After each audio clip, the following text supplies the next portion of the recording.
Shalom Bapak Ibu dikasih Tuhan. Puji Tuhan, sungguh bersuka cita pagi hari ini bisa bersama-sama dengan kita. Saya percaya setiap bulan kita bertemu, pasti ada sesuatu yang baru Tuhan sediakan. Amin.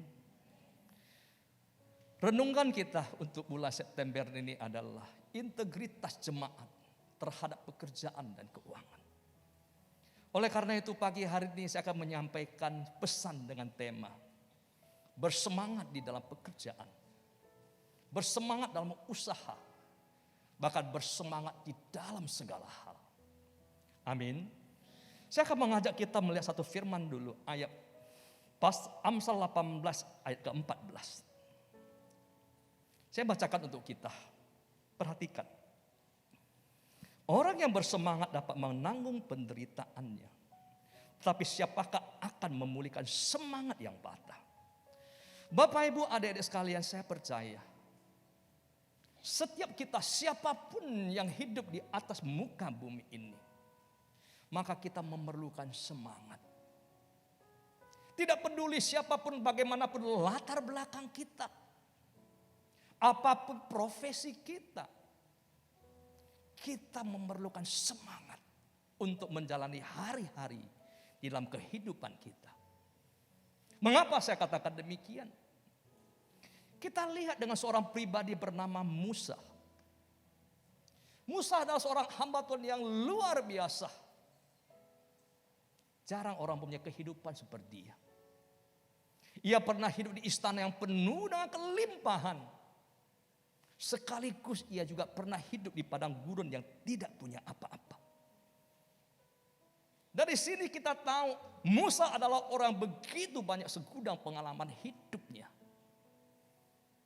Tetapi ketika di masa tuanya, maka Musa memberitahu kita melalui Mazmur ke-90 ke-10 yang berkata demikian. Masa hidup kami 70 tahun jika kami kuat 80 tahun. Dan kebanggaannya adalah kesukaran dan penderitaan. Sebab berlalunya buru-buru dan kami melayang lenyap. Dari ayat firman Tuhan ini maka Musa memberitahu kita satu hal. Setelah ia menjalani hari-hari hidupnya, setelah ia melihat pengalaman-pengalaman apa yang terjadi dalam hidupnya, maka ia berkesimpulan. Setiap orang siapapun dia yang hidup di atas muka bumi ini, maka ia tidak bisa lepas dengan namanya penderitaan dan kesusahan. Siapapun. Mau ia orang besar yang hidup di istana, yang penuh dengan kelimpahan kemewahan, maupun orang kecil, orang susah yang hidup di padang gurun, mereka selalu akan bertemu dan akan mengalami penderitaan, kesusahan selama mereka masih di atas muka bumi ini. Jangan pernah kita berpikir penderitaan itu hanya di padang gurun. Tetapi Musa dengan cara memberitahu kita sekalipun di istana penderitaan itu masih ada. Kalau kita setuju dengan Musa bahwa hidup ini tidak bisa lepas dari penderitaan kesusahan, bagaimana bisa kita lalui hari-hari seperti itu? Bagaimana kita bisa melalui hari-hari demikian itu? Kembali lagi Amsal 8 memberitahu kita, maka kita perlu semangat. Semangat inilah memampukan kita menanggung, memikul segala penderitaan, kesusahan yang akan kita hadapi selama kita masih di muka bumi ini. Apakah bukti bahwa semangat itu mampu memikul segala kesusahan penderitaan yang dialami oleh manusia yang hidup di muka bumi ini? Kita lihat dengan Yakub. Yakub pada awalnya ada seorang anak muda yang sangat dimanja di rumahnya, disebut dengan anak mami. Saya percaya di rumah orang tuanya Yakub tidak perlu bersusah-susah payah kerja keras. Semuanya tersedia bagi Yakub. Tetapi kehidupannya berubah. Yaitu ketika ia melarikan diri ke rumah pamannya bernama Laban. Setelah ia memperdayai hak kesulungan Esau. Dan semenjak di rumah Laban, penderitaan tidak pernah bisa dia hindari lagi. Tidak ada makanan yang gratis bagi Yakub sekalipun itu di rumah pamannya, dia harus bekerja. Apalagi setelah ia jatuh hati kepada putri paman yang bernama Rahel. Maka Laban pamannya memberikan satu syarat untuk mendapatkan putrinya. Yakub, engkau harus bekerja 7 tahun mengembalakan kambing dombaku tanpa upah. Saya percaya pekerjaan menggembalakan kambing domba adalah pekerjaan yang berat, apalagi bagi seorang anak manja yang penuh dengan kesenangan di rumahnya dahulu seperti Yakub. Ia harus siap menghadapi singa dan beruang penyamun. Ia juga harus siap menghadapi panahnya di siang hari dan dingin dan sunyinya padang penggembalaan di malam hari. Tetapi aneh, anak yang nampaknya lemah ini, anak yang nampaknya tidak berdaya ini, tetapi dia bisa melalui 7 tahun yang penuh pekerjaan berat ini. Firman Tuhan mencatat, dengan seperti tidak merasakan apa-apa. Semua dilalui seperti hari kemarin saja. 7 tahun bukan waktu yang singkat Bapak Ibu. 7 tahun lebih kurang 366 minggu, 2555 hari. Mengapa Yakub bisa melalui waktu yang demikian panjang, menyusahkan begitu cepat seperti kemarin? Artinya ia tidak merasakan segala penderitaan, kesusahan dalam pekerjaannya. Kuncinya ia punya semangat. Semangat itu membuat dia tidak merasakan segala penderitaan dia alami. Membuat waktu yang begitu panjang itu jadi singkat karena semangat dirinya. Semangat itu memberikan dia kekuatan untuk memikul segala pekerjaan yang berat tersebut. Bagaimana dengan realita dalam kehidupan yang nyata ini? Di dalam kehidupan sehari-hari kita juga banyak menyaksikan perbedaan antara orang yang penuh semangat, orang tidak bersemangat. Saya beri kesaksian. Kerusuhan Mei tahun 97 dimulai dari krisis ekonomi. Yang berlanjut dengan krisis politik. Yang berujung dengan penjarahan dan kerusuhan di beberapa kota besar Indonesia. Peristiwa ini menyisakan begitu banyak pengalaman, kesaksian begitu memilukan untuk kita dengar. Saya pernah mendengar satu kesaksian dari seorang pengusaha. Dia berkata ketika peristiwa itu terjadi, usahanya sedang booming. Usahanya sedang diberkati di tengah-tengah krisis. Dia menuai begitu banyak keuntungan. Tetapi di hari tersebut, dia berkata semua miliknya itu dijarah habis. Bahkan segala minyak kepunyaan dibakar sampai habis ludes. Dia berkata di hari itu tiba-tiba saya menjadi melarat.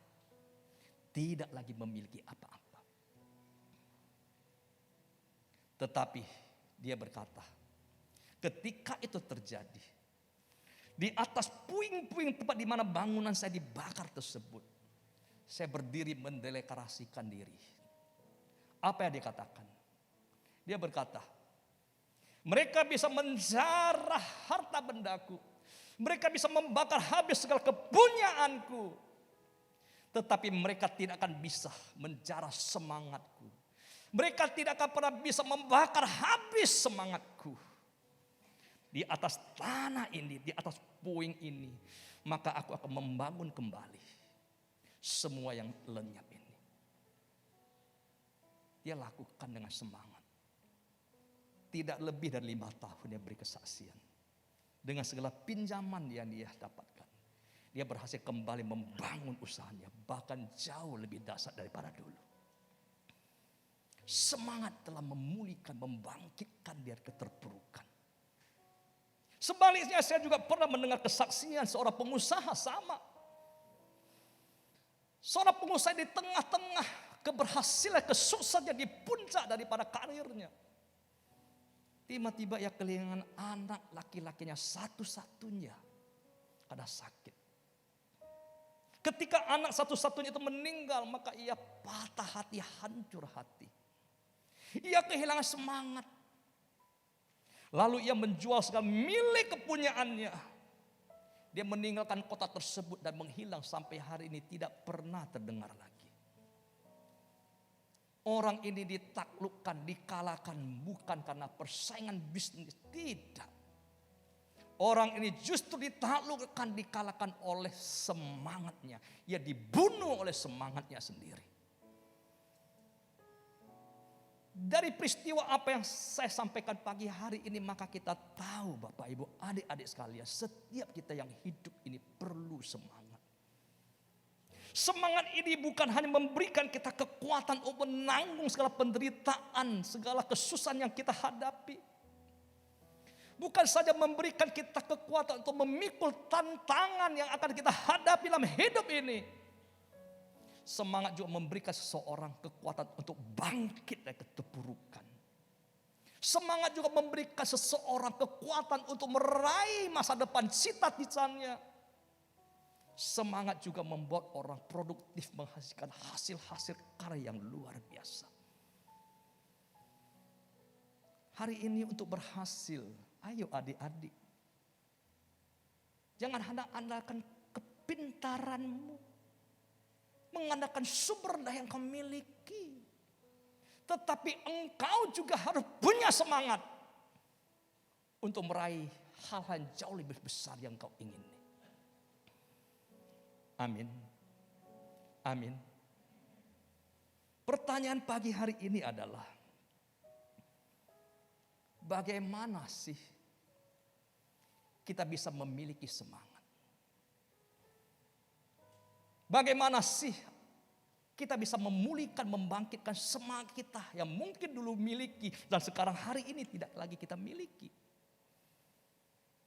Menurut para ahli jiwa, mereka berpendapat dengan memberikan saran-saran, motivasi-motivasi yang tepat, maka semangat seseorang bisa dipulihkan, dibangkitkan kembali. Tapi hari ini kita lihat bagaimana secara alkitabiah semangat orang itu bisa dipulihkan. Semangat orang itu bisa dibangkitkan kembali. Tapi sebelum kita berbicara bagaimana secara alkitabiah kekuatan semangat kita bisa dipulihkan, dibangkitkan, kita harus mengerti dulu kata semangat. Dari perbendaharaan kata bahasa Indonesia, maka semangat sangat dikaitkan erat dengan kata roh. Sehingga dari kamus bahasa Indonesia, semangat itu diterjemahkan adalah roh yang menggerakkan hidup. Itulah semangat. Tetapi semangat juga sangat berkaitan dengan kata gairah. Semangat juga sangat berkaitan dengan kata antusias. Antusias berasal dua akar kata, yaitu en dan theos. Yang artinya Allah itu di dalam diri seorang, en theos. Ini menarik Bapak Ibu. Dari kata entheos inilah maka kita tahu sesungguhnya bagaimana cara semangat seseorang bisa dipulihkan, dibangkitkan. Yaitu ketika orang tersebut mengalami kepenuhan kembali akan kehadirat Tuhan, kehadirat Allah dalam hidupnya. Pertanyaan yang paling penting, apakah Allah yang maha besar, maha kudus itu mau tinggal dalam diri manusia? Itu yang paling penting. Tapi puji Tuhan, 1 Korintus 3:16 memberitahu kita, tidak tahukah kamu bahwa kamu adalah bait Allah dan roh Allah diam dalam kamu?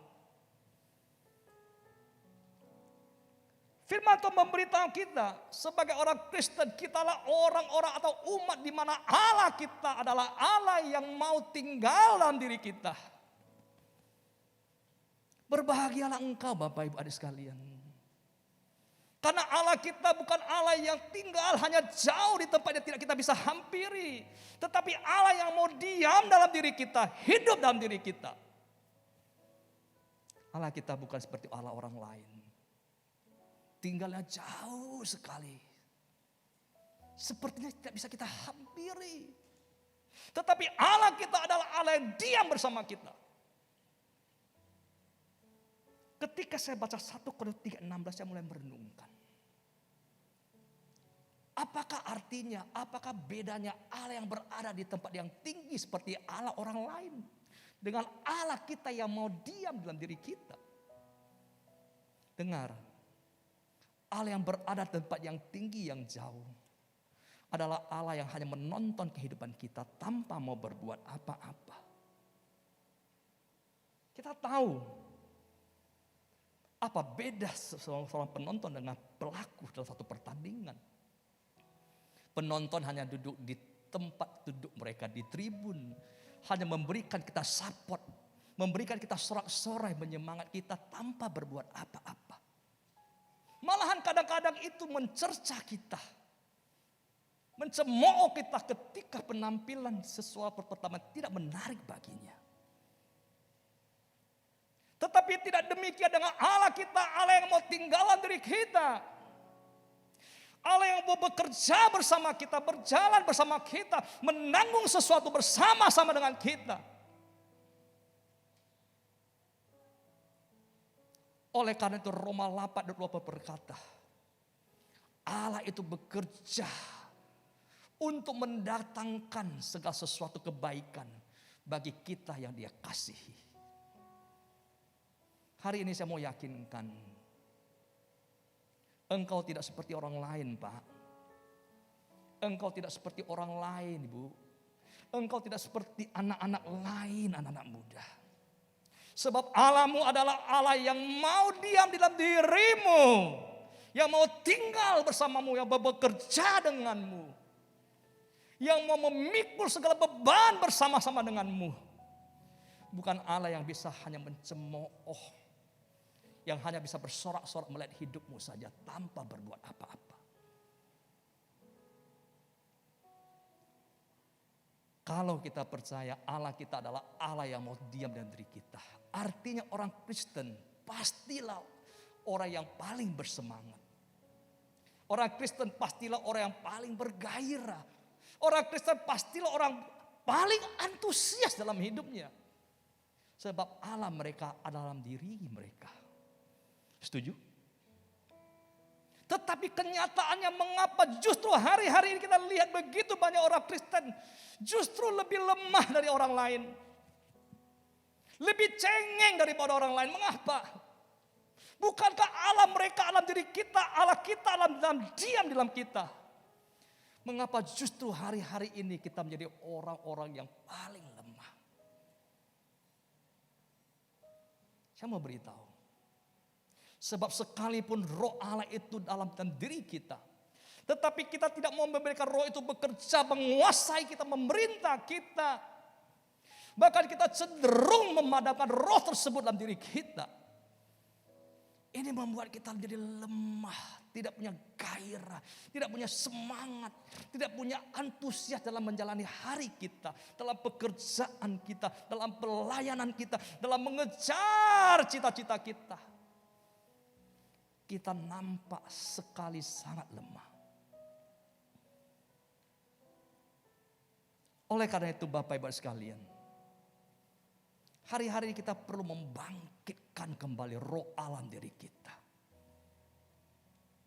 Kita perlu mengobarkan kembali roh Allah itu yang ada dalam diri kita. Sehingga kita bukan menjadi kumpulan orang yang lemah, yang cengeng, yang tidak berdaya. Tetapi kumpulan orang mempunyai kuasa. Bagaimana sih cara kita mengorbankan roh Allah dalam diri kita, membangkitkan roh Allah yang ada dalam diri kita? Firman Tuhan mengajar kita banyak berbahasa roh. Sebab ketika kita berbahasa roh, malah kita mengobarkan roh yang dalam diri kita. Kita membangkitkan kembali roh yang dalam diri kita. Sehingga firman Tuhan 1 Korintus 14 ayat 4 berkata, bahasa roh bukan hanya tanda-tanda orang yang dipenuhi Roh Kudus, tetapi bahasa roh juga berguna bermanfaat untuk membangun diri kita. Ketika kita berbahasa roh, maka roh itu mulai bergelora dalam diri kita. Roh akan membangkitkan semangat kita, akan membangkitkan gairah kita, akan membangkitkan antusias kita. Sehingga sesusah apapun, seberat apapun keadaan yang kita alami, kita sanggup memikulnya. Kita sanggup menghadapinya. Mungkin Bapak Ibu kurang percaya. Kita lihat dengan Rasul Paulus. Rasul Paulus adalah salah satu rasul di luar 12 rasul. Dialah rasul terakhir di mana Kristus itu menampakkan diri kepadanya. Bahkan Kristus itu telah bernubuat kepadanya. Ia harus mengalami banyak penderitaan. Dan itu memang terjadi pada Paulus. Saya membaca Alkitab, tidak banyak rasul yang mengalami penganiaya seperti daripada Paulus. Ia pernah diderah, pernah dirajam, pernah disesat. Dia dicaci, dimaki, dihina. Dia mengalami bahaya di laut, dia mengalami bahaya di darat. Dia mengalami kelaparan, kedinginan dan telanjang. Ketika saya membaca kisah daripada Paulus, saya heran. Mengapa orang ini punya daya tahan yang luar biasa? Mengapa orang ini mempunyai kekuatan yang luar biasa? Bahkan sampai akhir. Ia berkata, aku telah mengakhiri pertandingan dengan baik. Artinya di dalam pelayanan Paulus, sekalipun penuh kesusahan, ia sanggup menyelesaikan dengan gilang gemilang. Di mana sih kuncinya? Kalau kita baca di 1 Korintus 14 ke 18. Dia memberi pengakuan ini menjadi kunci bagi dia. Bagaimana dia punya kekuatan menghadapi semua itu. Dia berkata, aku berbahasa roh lebih daripada orang lain. Di sini kuncinya, mengapa Paulus penuh semangat, penuh dengan antusias, penuh dengan gairah sekalipun mengalami penganiayaan. Dia banyak berbahasa roh. Dia tidak membiarkan roh Allah itu padam. Tetapi setiap waktu yang mengobar-ngobarkan, yang membangkitkan terus. Inilah kuncinya, yang mempunyai semangat, mempunyai kekuatan untuk memikul segala penderitaannya. Hari-hari ini saya mendorong kita banyak berbahasa roh. Memang kita tahu selama 2 tahun pandemi ini, banyak di antara kita yang beribadah di rumah. Online. Ini membuat kita punya sedikit kesempatan untuk bersama-sama berbahasa roh.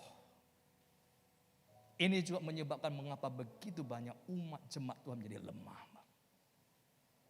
Karena kita membiarkan roh itu padam tanpa kita sadari. Saya bersyukur Pak, di tengah-tengah ketidaknyamanan memakai masker. Mengapa? Dengan memakai masker, maka dimanapun saya bisa berbahasa roh tanpa kelihatan aneh oleh orang lain. Hari-hari mari kita bangun diri kita. Kita bangkitkan roh Allah dalam diri kita. Oh rabasika rabararabararabarara. Bagaimana sih hari-hari kita bisa dipenuhi terus oleh kepenuhan Allah. Sehingga kita punya semangat. Ayo. Banyak duduk diam di bawah kaki Tuhan. Banyak saat teduh untuk menangkan diri di hadapan Tuhan. Banyak duduk diam di dalam hadirat Tuhan. Tanpa itu kita tidak akan mengalami kepenuhan dari Tuhan. Percayalah. Saya masih ingat ketika handphone masih jadul. Penyakitnya adalah lowbat. Kalau kita sedang berbicara Pak, sedang seru-serunya. Tiba-tiba lowbat dan tidak bisa komunikasi lagi. Handphone off itu sangat mengesalkan. Dulu masih ingat. Ketika ingin berbicara hal yang serius yang panjang, maka kita harus mencari sumber listrik. Kita harus menghubungkan handphone kita dengan sumber listrik supaya tetap on. Sehingga kita terus bisa berkomunikasi. Demikian juga dengan Tuhan Bapak Ibu. Kalau kita ingin on terus roh kita harus terus terhubungan dengan Tuhan. Hari-hari ini banyak berperilaku seperti Maria, jangan seperti Marta. Hari-hari ini banyak orang seperti Marta. Apa sih beda antara Marta dengan Maria, dua saudara sekandung? Saya percaya pasti banyak persamaan mereka. Tetapi ada satu perbedaan yang luar biasa, paradigma mereka. Bagi Marta, kerja adalah nomor satu lebih dari apapun. Pelayanan itu nomor satu lebih penting dari apapun. Tetapi bagi Maria, dia tahu hubungan dengan Tuhan, mendengarkan Tuhan, kedekatan dengan Tuhan jauh lebih penting dari apapun. Tahun ini tepat 20 tahun saya melayani, Pak. Selama 20 tahun saya melayani, saya berusaha keras untuk melayani dengan penuh integritas yang saya miliki. Penuh dengan loyalitas yang saya miliki. Penuh dengan totalitas yang saya miliki. Dan terus menjaga hati Tuhan saya tetap bersih. Saya pikir itu cukup. Tetapi setelah saya lakukan 20 tahun, hari saya mengerti yang lebih penting daripada itu adalah hubungan dengan Tuhan. Ayo Bapak Ibu, bagaimana hubungan kita dengan Tuhan hari-hari ini? Bagaimana kedekatanmu dengan Tuhan di hari-hari yang sulit ini? Saya berdoa, kita senantiasa dipenuhi oleh Roh Kudus. Kita senantiasa mengorbar-kobarkan roh dalam diri kita. Sehingga kita tidak menjadi pecundang di hari-hari ini. Kita mampu. Kita mampu. Beri tepuk tangan meriah bagi Tuhan. Allah Roh Kudus, penuhi kami. Ku rindu Kau selalu dalam hidupku. Allah Roh Kudus, ubah hatiku, jadikanku samalah. Ku rindu hadiratmu, ku sembah kudus,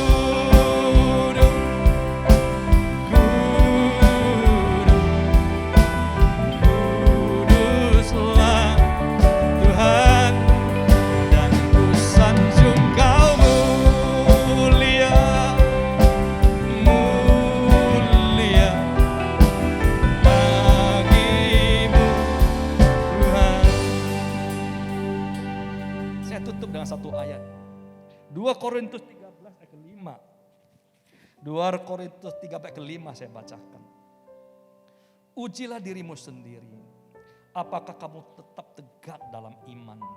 Selidikilah dirimu. Apakah kamu tidak yakin akan dirimu? Bahwa Kristus Yesus ada dalam dirimu, ada di kamu. Sebab jika tidak demikian, kamu tidak tahan uji. Hari ini mari, Tuhan telah berfirman, kita ini bait Allah. Roh Tuhan itu ada dalam diri kita. Pertanyaan paling penting, apakah engkau percaya, engkau yakin dalam dirimu Allah itu berada dan diam dalam dirimu? Ini krusial, ini penting, Pak. Sebab ketika engkau tidak percaya Allah itu yang telah berfirman mau diam dirimu, engkau tidak percaya yang ada dalam dirimu. Engkau bukan hanya tidak bersemangat, tidak bergairah, tidak antusias, tetapi engkau tidak akan tahan uji, Pak. Engkau tidak akan engkau tidak kuat, engkau akan goyah. Hari ini saya baru mengerti mengapa ada begitu banyak orang yang labil. Yang goyang, yang mudah terombang-ambing. Yaitu karena ia tidak yakin Allah itu dalam diri mereka, ada diam di dalam dirinya. Kalau engkau percaya Allah itu dalam dirimu, dimanapun kau berada engkau sadar akan itu. Ketika engkau bekerja engkau tahu Allah di dalam dirimu. Ketika engkau melayani engkau tahu Allah dalam dirimu. Maka saya percaya engkau tidak akan goyah. Engkau tidak akan kehilangan semangat. Saya tutup dengan kesaksian. Ketika kita masih ibadah di gedung atas. Saya masih ingat pemilik gedung memberi 2 pilihan. Beli atau keluar. Waktu kita sulit, Pak. Waktu jemaat hanya berapa puluh orang sederhana. Bagaimana kita bisa membeli? Tapi kita kuatkan hati kita. Kita kuatkan, kita besarkan hati kita. Kita harus lakukan. Kita umumkan, Pak. Kita berdoa, kita berpuasa. Tetapi sekian waktu berjalan tidak ada perkembangan apa-apa. Ketika tidak ada perkembangan apa-apa, hati saya mulai dingin, saya mulai goyah. Bagaimana mungkin? Sudahlah. Pasrah saja. Mau apa lagi? Hanya mujizat bisa menolong kita. Tapi ketika hati saya mulai dingin, keyakinan saya mulai goyah, saya teringat. Firman Tuhan memberitahu bagi Allah tidak ada yang mustahil. Apakah sudah selesai? Oh belum. Bagi Allah tidak mustahil itu biasa, Pak. Bagaimana dengan kita? Tapi saya mulai yakin kalau Allah yang tidak mustahil berada dalam diri saya, maka saya berkata bersama Allah tidak ada yang mustahil. Keyakinan ini memberi saya kekuatan lagi, semangat lagi, gairah lagi di tengah-tengah tanpa daya. Tiba-tiba doa mengalir lagi, nubuat demi nubuat mengalir lagi, pujian demi pujian mengalir lagi dalam diri kami, dalam mulut bibir kami ketika kami berdoa. Saya masih ingat satu pujian yang begitu menguatkan, mengalir ketika semangat kami pulih. Kami berkata, kami perlukan keajaiban-Mu, kami butuhkan sentuhan tangan-Mu, kami tak dapat jalan sendiri, kami perlu Kau Tuhan. Asa mendengar pujian ini saya teringat kembali bagaimana ketika kita bergumul untuk gedung gereja. Dan puji Tuhan, Tuhan tidak pernah curang. Tidak sampai setengah tahun Tuhan cukupi semuanya. Kita menebus semuanya, Pak. Hari ini, jangan lagi jadi orang yang cengeng, orang yang lemah. Allah itu alam dirimu. Katakan kiri kanan, engkau baik Allah. Allah itu dalam dirimu. Semangatlah. Mari kita bangkit berdiri sama. Allah Roh Kudus penuhi kami. Ku rindu Kau selalu dalam hidup. Mari kita persiapkan diri untuk perjamuan. Allah Roh Kudus, ubah hatiku, selikanku semalam, ku rindu hadirat-Mu. Sembahku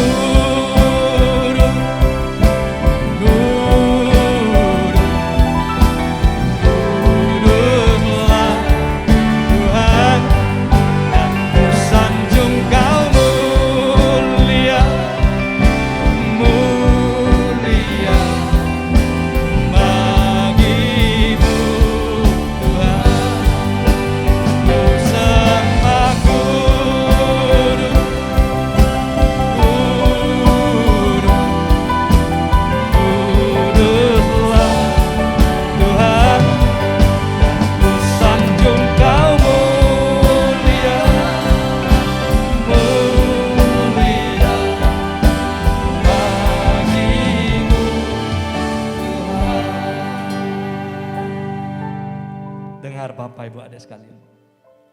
Hari-hari ini banyak duduk dekat Tuhan seperti Maria. Jangan lupa untuk terus mengorbankan roh yang dalam dirimu. Bersemangatlah. Kepenuhan Tuhan akan memberikan engkau semangat, gairah, dan antusias di dalam hidupmu. Dalam pekerjaanmu, dalam pelayananmu, dalam kehidupan rumah tanggamu, dalam meraih masa depanmu. Kekuatanmu, kepintaranmu tidak akan cukup. Engkau perlu semangat. Sebab semangat bukan hanya memberikan orang kekuatan untuk menanggung penderitaan kesusahan. Semangat juga membuat orang mampu bangkit dari keterpurukan. Semangat mampu membuat orang menghasilkan perkara-perkara besar, terobosan besar, memberi orang kekuatan untuk meraih mimpi-mimpi yang besar. Mari, yakin Allah itu dalam dirimu. Dimanapun kau berada, ketika engkau bekerja mungkin, ketika engkau berjalan mungkin, ketika engkau duduk mungkin, ketika engkau hadapi masalah mungkin, ketika engkau dibebani oleh pekerjaan berat mungkin, yakinlah Allah itu dalam dirimu. Ia tidak menonton kehidupanmu, Ia ikut bekerja bersamamu. Tuhan, terima kasih untuk kemurahan-Mu, untuk pengertian Kau berikan bagi kami. Kami tahu Engkau Bapa yang baik. Penuhi setiap kami. Kuduskan kami dari darah dan tubuh-Mu. Terima kasih ya Tuhan. Sebab apa yang kuturkan padamu telah aku terima dari Tuhan. Yaitu bahwa Tuhan Yesus pada waktu melaksanakan mengambil roti. Sesudah itu bersyukur artinya mecah-mecahkan dan berkata, ini tubuhku diserahkan bagi kamu. Perbuatan ini peringatan akan aku. Kekasihnya Tuhan, bukankah roti yang kita naikkan dan ucapan syukur persekutuan kita dengan tubuh Kristus. Makanlah.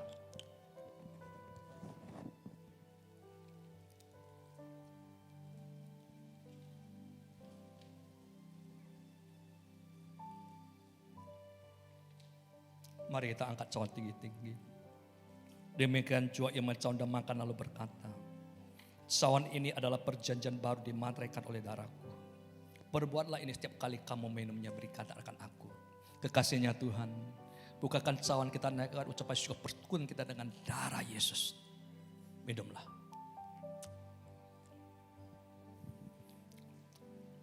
Mari kita kenakan masker kembali. Ayo. Mari bersama-sama kita berbahasa roh. 1-2 menit. Bangun dirimu. Jangan padamkan roh. Kobarkan.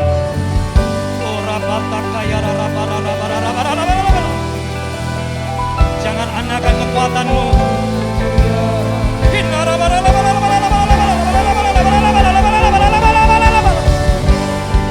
Cari engkau kuat.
hadirat-Mu menyertai kami terus sepanjang hari, sepanjang minggu ini.